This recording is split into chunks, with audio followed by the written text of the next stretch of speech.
This is June the 10th, 2011. It's Friday evening, and I just wanted to make a quick little video, talk about a few topics and items, issues I've been thinking about.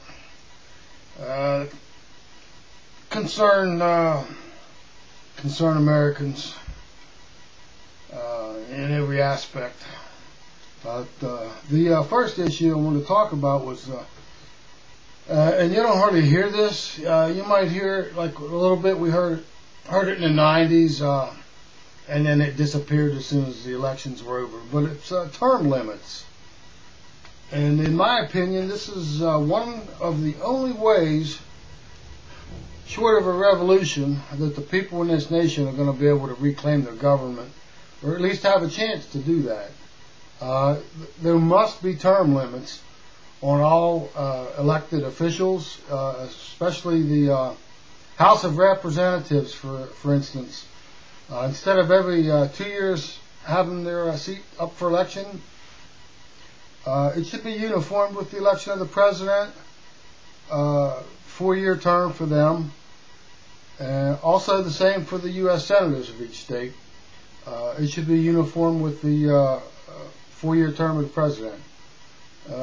That way there's not a big waste of time on the money and the funding every 2, 4, and 6 years for election expenses and costs. And mostly and more importantly, it gives we the people a real chance at putting our own candidates up and electing them. Instead of the election being bought off, seats being bought off here, being bought off there, every 2 and 4 year election term cycles. Now, if they were all on the same election cycle, we could see their progress or lack of progress, or their ability or willingness to do the will of the people that elected them, or their non-willingness to do the will of the people. We would be quickly able to identify the ones that were corrupted and bought off by lobbyists. It gives us an opportunity to take back some control of our own government. You won't have, some of the benefits would be not having House of Representative members and senators continually running for office for re-election and sitting in there long enough, or maintaining their power long enough to get retirement pensions. There should be no such thing for an elected official. Senators, representative members, House members, and representative members, you shouldn't be able to qualify for millions of dollars in retirement. It's not a job. It's a service that you are willing to put yourself forth to do for the nation.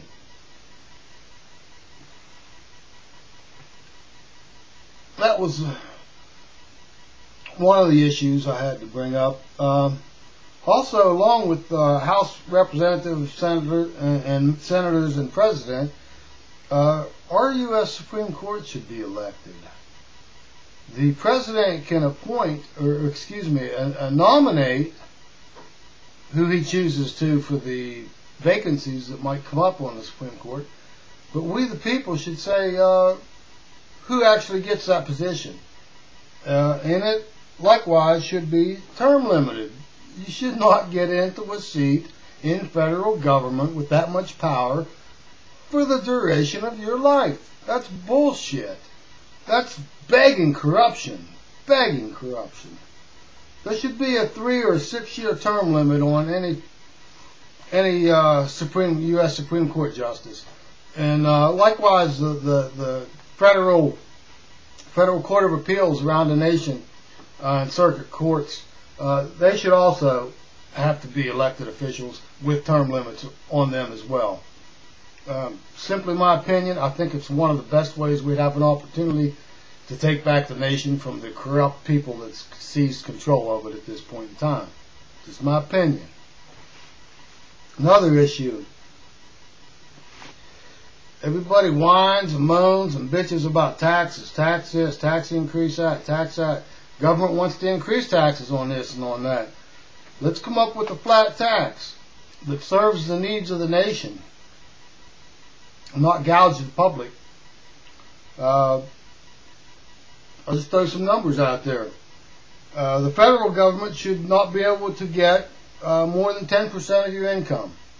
And that's everyone's income. I'm talking no write-offs, no exemptions. Not for individuals, not for businesses either. Everyone should have to pay the 10%.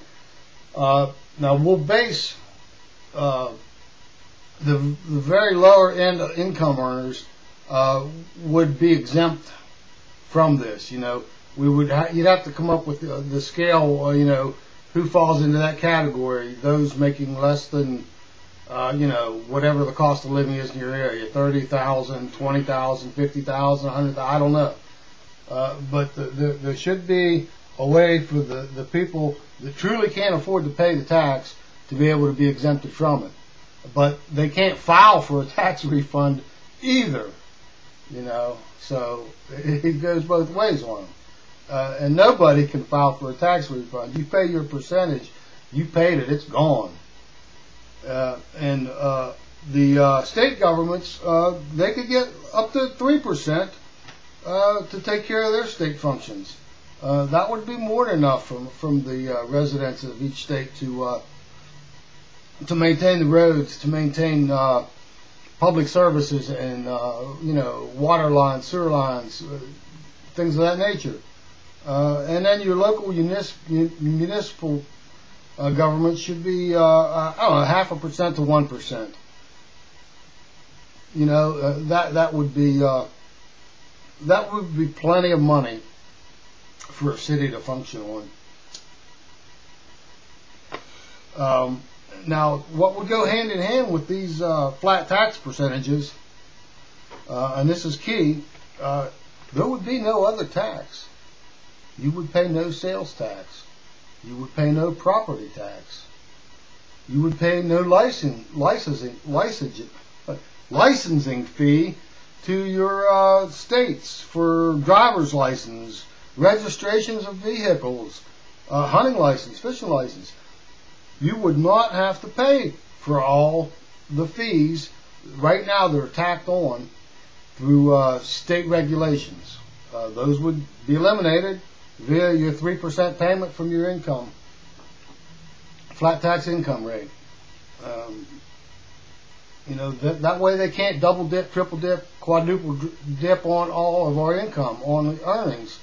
You know, here's what you get out of my income, and you have to do with that, period.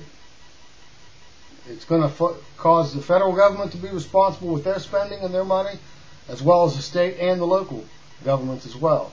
There would be no more excesses. I mean, everything that would be needed to be taken care of with that tax money would have to be taken care of and accounted for. Any surpluses would be set aside for whatever, unexpected, you know, natural disasters or stuff of that nature.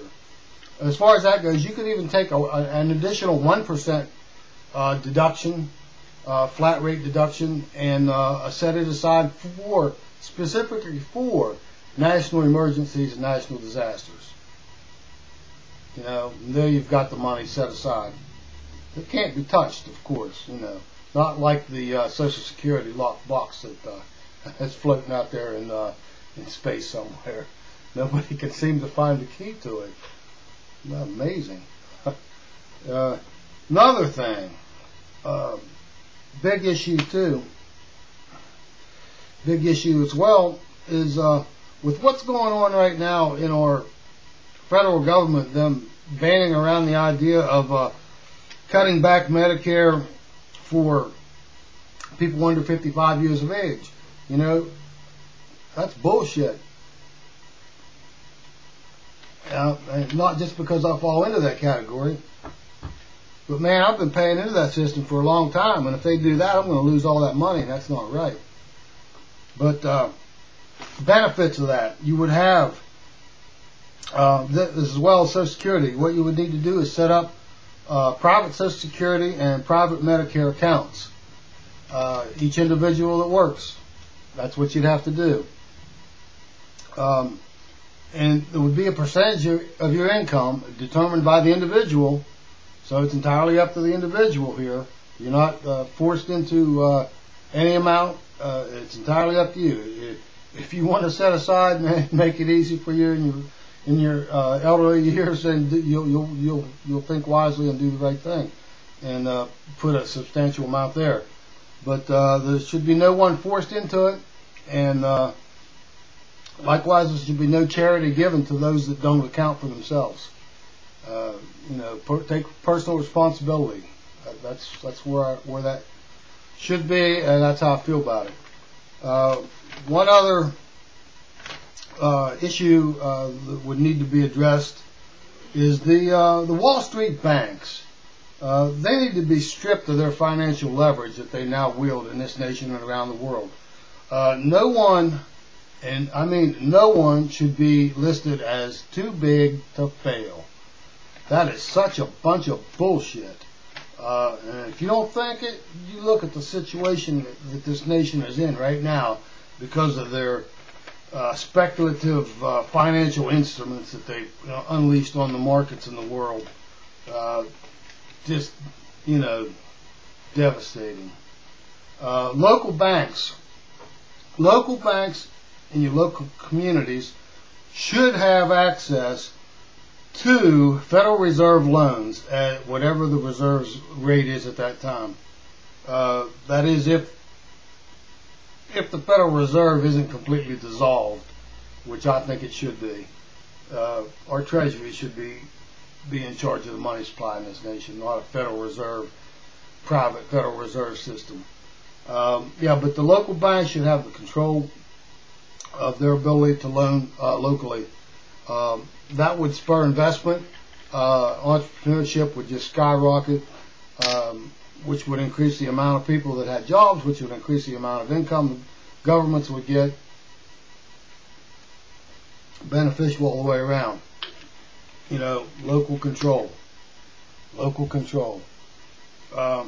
Education would be another thing that should be looked at for local control, taken completely out of the federal government's hands. They have made a total debacle of it. It's a laughingstock. It no longer functions to serve any useful purpose as far as educating the young people of this nation. It's more an indoctrination system and not an educational system. My opinion again. Anyway, I've raised a lot of issues. I've been thinking about them. They're all important to everyone that lives in this nation. Please comment on it. Rate the video. If you agree with me, that's fine. If you don't, that's fine too. Put comments in there. I want to know what you think of it. What you think of all the issues or any of the issues. Anyway, thanks for your time. Have a great evening.